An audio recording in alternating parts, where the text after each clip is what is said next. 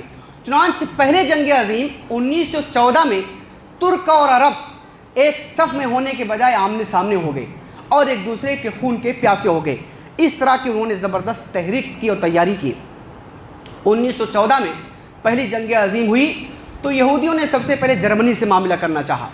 جرمنی کے بادشاہ ولیم قیصر کو لیٹر لکھا کہ اگر آپ فلسطین کو یہودیوں کا قومی وطن بنانے کا اعلان کریں گے تو یہودیوں کی ساری قابلیت، صلاحیت، ان کی دولت، ان کا دماغ اور ان کے سارے وسائل آپ کے ساتھ ہوں گے. مگر وہ جرمنی پر اعتماد نہیں کر سکے یہودی. کیونکہ ترکی جرمنی کی حلیف تھی. اس موقع سے انگریزوں کا ایک لیڈر تھا، انگریزوں کا، جس کا نام ڈاکٹر وائز مین تھا، وہ آگے بڑھا اور اس نے حکومت برطانیہ سے گفتگو شروع کی اور حکومت برطانیہ کے سامنے یہ پیشکش کی جو جرمنی کے سامنے وہ کر چکے تھے. چنانچہ 1917 میں حکومت برطانیہ نے ان کو ایک ڈکلیریشن دیا جس کا نام ڈکلیریشن بلافور ہے. اس کی بڑی تفصیل اس وقت نہیں کہ میں آپ کو بتاؤں جو ہے.